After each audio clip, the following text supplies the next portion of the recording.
आओ पुत्र।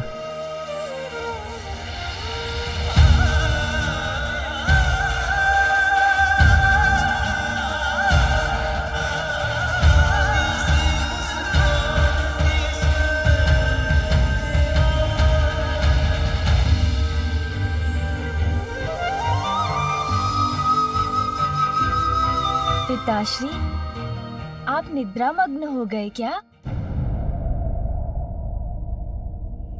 नहीं पुत्र, मैं निद्रा में नहीं, मैं ध्यान मग्न हूँ। ध्यान पिताश्री, ये क्या होता है? ये तो मुझे नहीं ज्ञात। आप करते हैं तो कुछ अद्भुत ही होगा। बताइए ना पिताश्री। पुत्र, ध्यान से हमारा अंतर्मन शुद्ध होता है। हम अपने भीतर झांक कर अपना सत्य ढूंढ पाते हैं और आंतरिक और बाहरी वास्तविकता का हमें स्पष्ट बोध हो जाता है। किंतु पिताश्री, मुझे तो बिना ध्यान के ही सब कुछ स्पष्ट हो गया है। अब तो मैं आपको भली भांति पहचान गया हूँ। आपके विषय में सब कुछ ज्ञात हो गया है मुझे। जो कुछ भी नंदी जी ने मुझे बताया था, अब वो सब कुछ स्पष्ट हो गया है मुझे। मैं आपको बताऊं पिताश्री?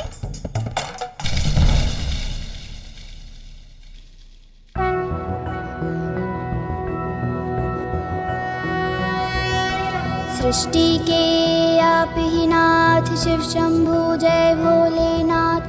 लंबी जटाएं हैं किए, गंगा को धार लिए।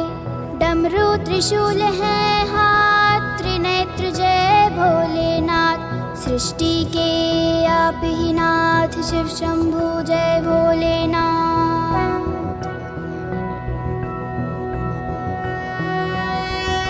तन पे भस्म है मले, नाग धरा है गले। रुद्राक्ष है क्षण है साथ, बम भोलेनाथ। सृष्टि के आप ही नाथ, शिव शंभु जय भोलेनाथ।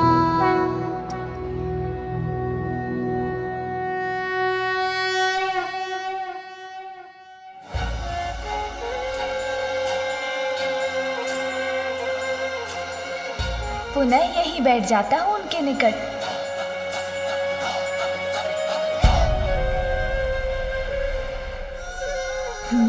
पिताश्री के नेत्र तो पुनः बंद हो गए। अब मैं क्या करूं? माँ ने कहा था पिताश्री के साथ ही रहना तो उचित है। अरे ये क्या है? जो भी है बहुत सुंदर है। पकड़ लेता हूँ। अरे पकड़ में नहीं आ रहा।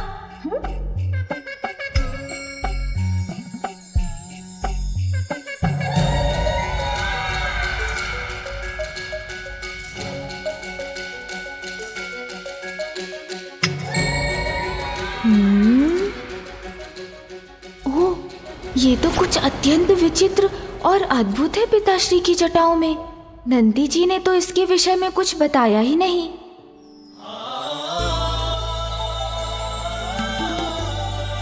अतुलनीय सौंदर्य है मेरा, मुझसे भी अधिक सुंदर कोई कहाँ हो सकता है भला।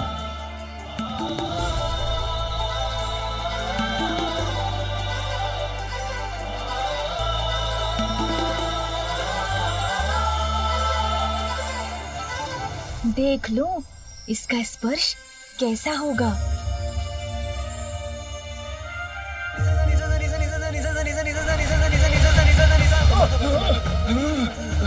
क्या हुआ स्वामी?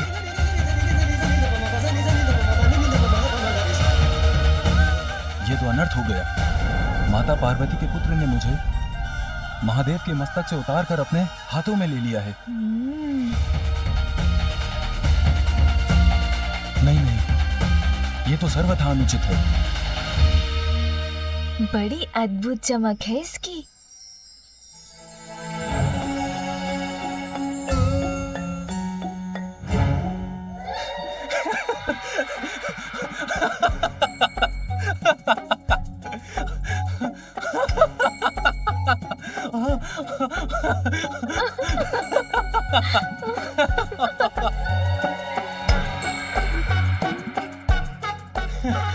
मत करो, मत मत करो, मत करो, मत।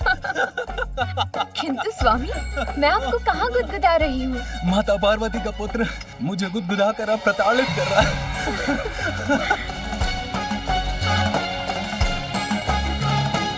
स्वामी, अब आप ठीक तो है?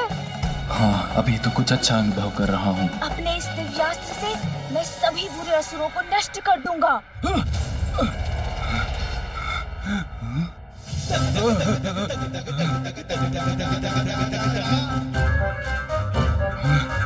मुझे तो इस क्रीड़ा में बहुत आनंद आ रहा है। पुनः उछाल कर देखता हूँ।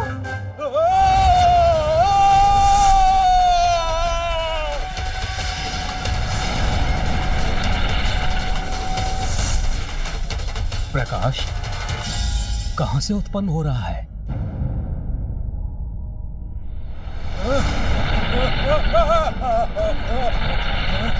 ये चंद्रदेव क्या कर रहे हैं?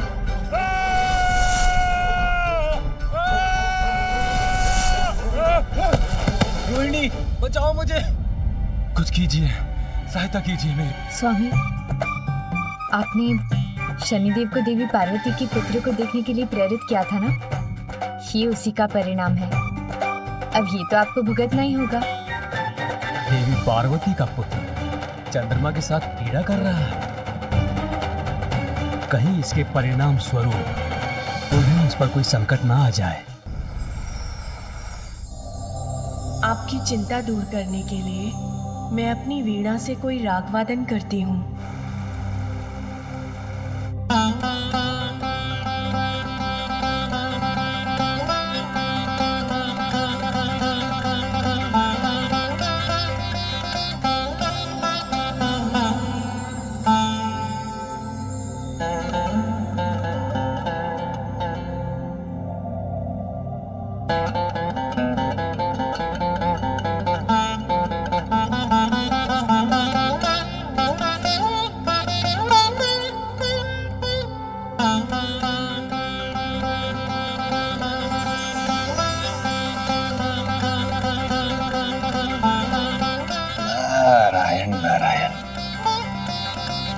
ऐसा संगीत जो मन को कर दे सम्मोहित, नारद प्रफुल्लित। ब्रह्मदेव और माता सरस्वती के निकट जाकर इस दिव्य संगीत का आनंद लेना चाहिए।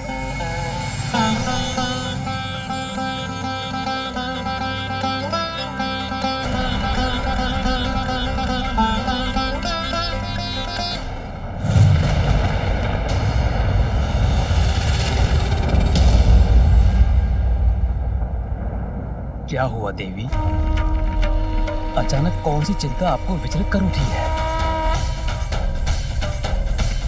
ज्ञात नहीं स्वामी, किंतु प्रतीत हो रहा है जैसे कोई अशुभ अपवित्र हमारी ओर बढ़ रहा है।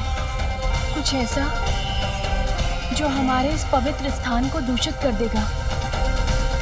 देवी, जिस प्रकार कमल का पुष्प कीचड़ में रहकर भी अपनी सुंदरता और पवित्रता को कलंक नहीं लगने देता, उसी प्रकार कोई भी अपवित्रता भला आपको स्पर्श कैसे कर सकती है?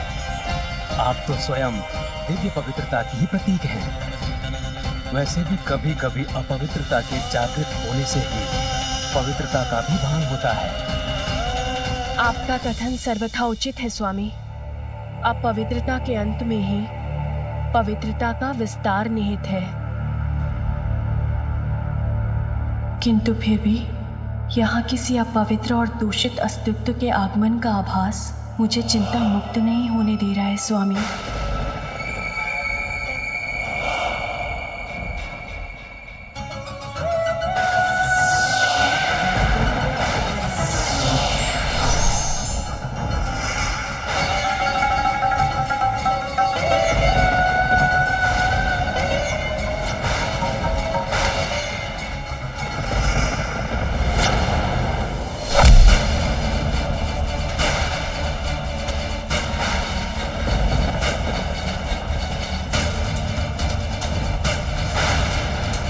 नारायण नारायण, ब्रह्मलोक में ये कौन असुरी आकृति स्थित है?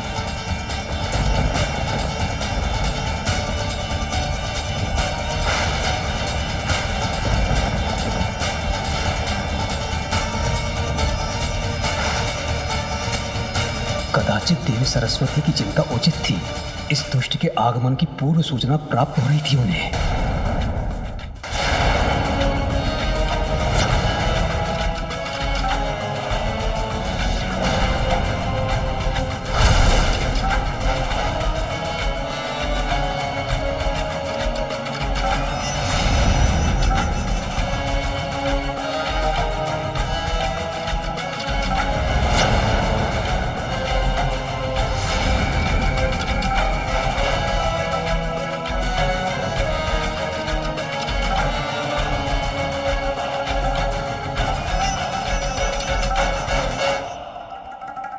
मैं पाताल क्या चला गया, आप तो मुझे भूल ही गए ब्रह्मदेव। मैं तो आपका ही अंश हूँ।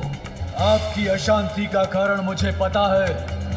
मेरे आगमन से ही आप इतने अशांत हैं। मैं कदापि यहाँ पर आने का कष्ट नहीं करता यदि मैं इंद्रलोक नहीं जाता और मुझे वहाँ पे ये ज्ञात ना होता कि कैलाश में महादेव और देवी पार्वती के पुत्र ने जन्म लिया है।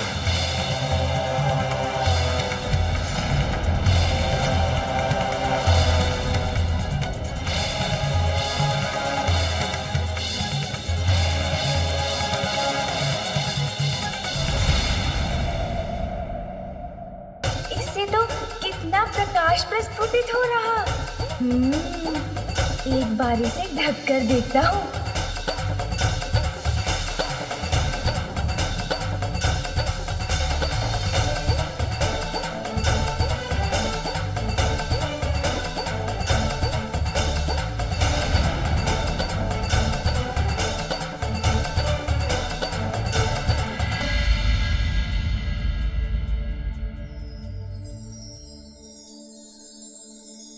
यदि ये बालक किसी प्रकार चंद्र के साथ क्रीड़ा करता रहा तो प्रकृति पर इसका अत्यंत प्रतिकूल प्रभाव भी पड़ सकता है। क्या महादेव को ये ज्ञात भी है कि उनका पुत्र किसके साथ कैसी क्रीड़ा कर रहा है?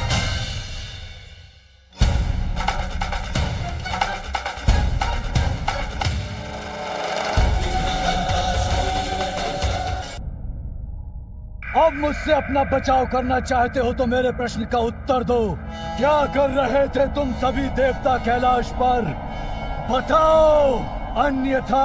ये दुष्ट क्यों जानना चाहता है कि कैलाश में क्या हुआ था? ये मेरे साथ कुछ भी कर ले, किंतु मैं इसे कुछ भी नहीं बताऊंगा। बताओगे? मैं जो पूछूंगा तुम उसका उत्तर अवश्य दोगे इंद्र, क्योंकि मैं तुम्हारे मन को अपने वश में कर विवश कर दूंगा तुम्हें। देखो मेरे नेत्रों में देवराज, अब शीघ्र ही बोलना प्रारंभ करोगे तुम। वो बालक माता पार्वती और भोलेनाथ का पुत्र है।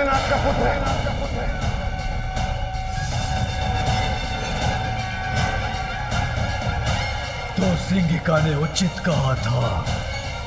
ये कैसे हो सकता है? ये क्या हुआ था मुझे बोलने पर बाध्य कैसे कर दिया इस दुष्ट ने, किंतु अब मैं इससे लड़ूंगा।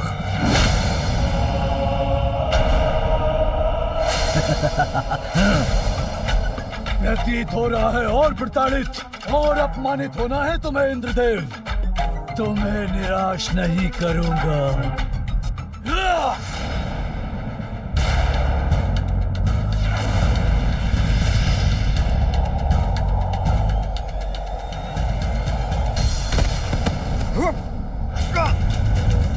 लेकिन ये कैसे सत्य हो सकता है? महादेव और देवी पार्वती का पुत्र तो हो ही नहीं सकता। इसीलिए मुझसे मिथ्या वचन बोलकर मुझे भ्रमित करने का प्रयास मत करो। रुक जाओ। यदि मेरी बात का विश्वास नहीं है तो स्वयं ब्रह्मदेव से पूछ लो।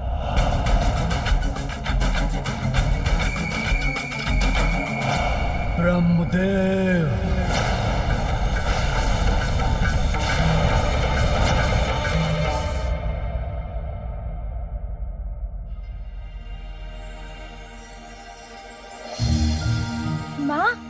माँ, एक और बात सुनिए ना।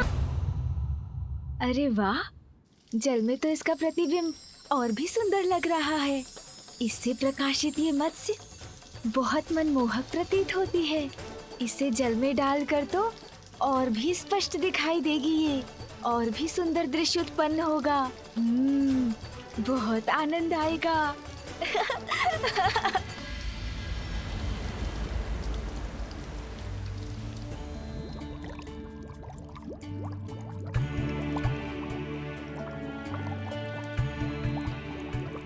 समुद्र देव, क्या आप ये अनमोल मोती देवी पार्वती और उनके पुत्र को उपहार स्वरूप भेंट करेंगे? हाँ मंत्री जी, मैं स्वयं कैलाश लेकर जाऊंगा इन्हें।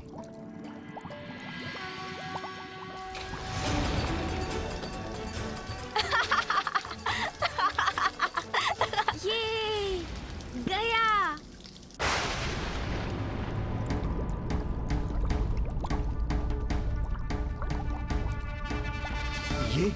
ये अकस्मात क्या हो रहा है? मेरे जल में ये कैसी हलचल हो रही है? और ये प्रकाश कैसा है?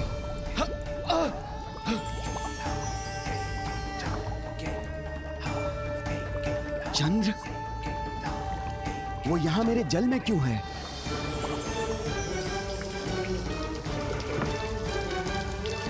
चंद्रमा के प्रकाश से ही मेरे नेत्र चकाचौंध हो रहे हैं।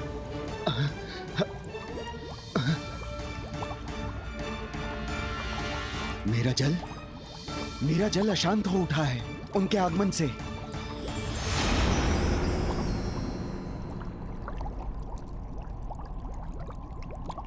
अब पुनः सब शांत हो चुका है।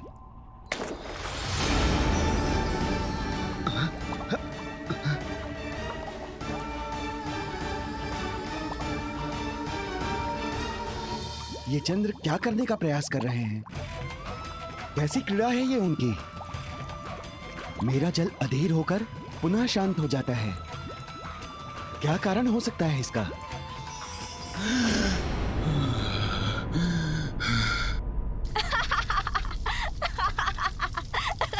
मुक्त करो मुझे, मुक्त करो।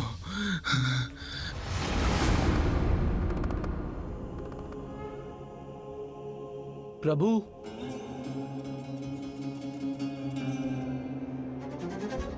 प्रणाम प्रभु। नंदी, कहो क्या बात है? क्या हुआ है? प्रभु, चंद्रशेखर शेखर चंद्र नहीं है।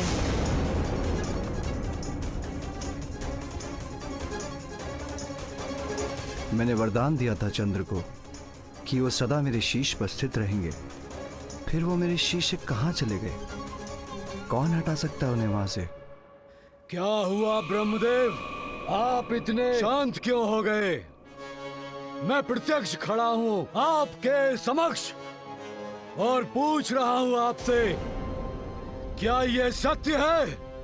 क्या कैलाश पर महादेव और देवी पार्वती के पुत्र का जन्म हुआ है? इस असुर में इतना साहस कहां से आ गया कि ब्रह्मलोक में आकर ब्रह्मदेव से ही इतनी दुष्टता से बात कर रहा है?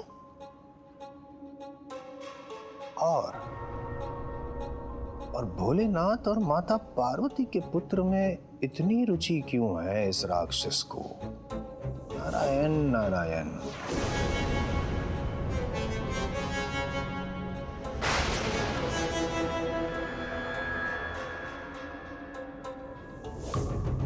किंतु ये कैसे संभव है?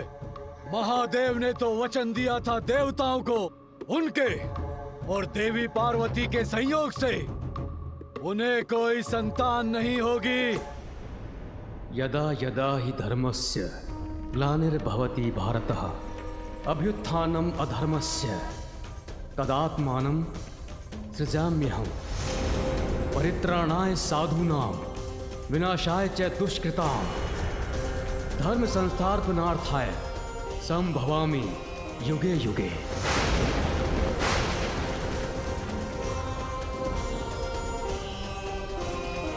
संसार में जब भी धर्म का ह्रास होगा, जब भी बुराई की शक्तियां अपना वर्चस्व स्थापित करेंगी, जब भी तुम जैसे दुष्ट के अस्तित्व का प्रभाव होगा, तो तुम्हारे जैसे दुष्टों का अंत करने के लिए तुम्हारे काल का रूप लेकर, शुभता का बल बनकर, असाधारण रूप धारण कर दिव्यता का आगमन भी अवश्य होगा।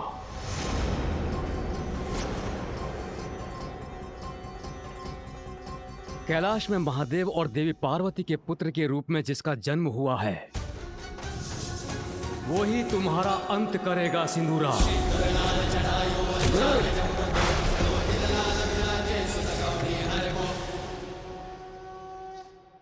ब्रह्मदेव, मुझे भयभीत करने का प्रयास कर रहे हैं आप।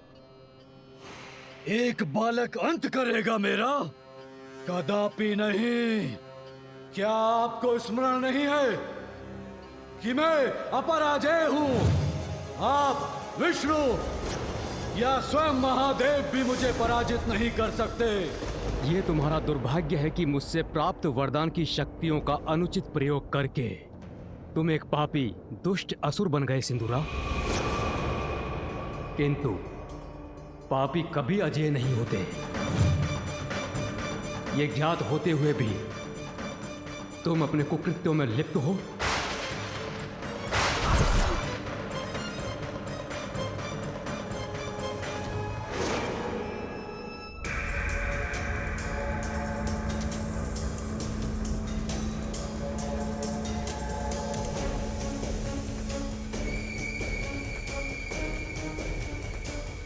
ब्रह्मदेव, प्रतीत होता है कि आपकी बुद्धि आपका साथ छोड़ चुकी है। भूल रहे हैं आप। यदि मैं चाहूं तो इसी क्षण आप दोनों का अंत कर सकता हूं, ब्रह्मलोक को नष्ट कर सकता हूं।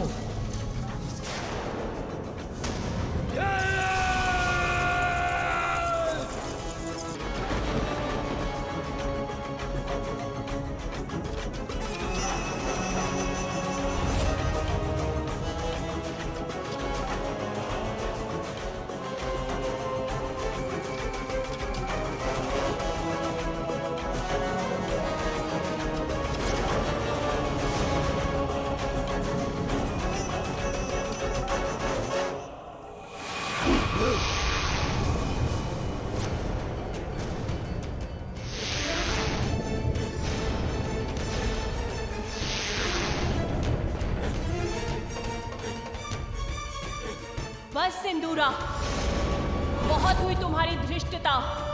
सृष्टि के रचयिता ब्रह्मदेव का अपमान करने का दुस्साहस कैसे किया तुमने? देवी,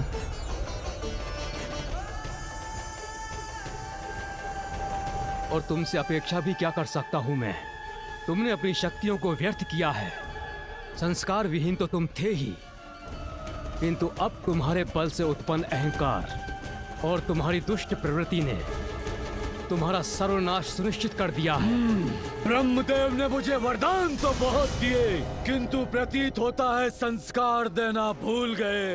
अपना कर्तव्य उचित प्रकार से नहीं निभाया इन सृष्टि रचयिता ने।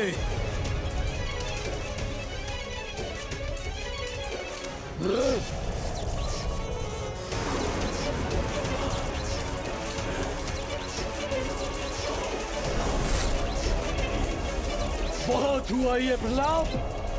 अब मैं उस बालक का वध करूंगा। सिंदूरा का अंत कोई नहीं कर सकता, कोई नहीं। उस बालक का अंत कर आपके ब्रह्मलोक को नष्ट करने के लिए शीघ्र लौटूंगा मैं।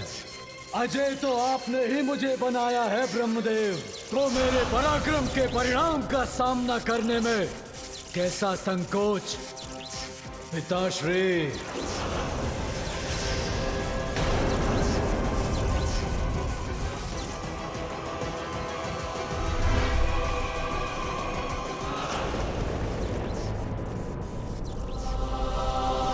ये मेरी सबसे बड़ी भूल का प्रत्यक्ष रूप है। ब्रह्मदेव, क्या सुना मैंने अपने कानों से? नारायण नारायण। उस दुष्ट राक्षस ने भी आपको पिता कहकर संबोधित किया? आप ही उस दुष्ट दानव के पिता हैं? नारायण नारायण। मैं आपके सभी प्रश्नों का अवश्य उत्तर दूंगा देवर्षि।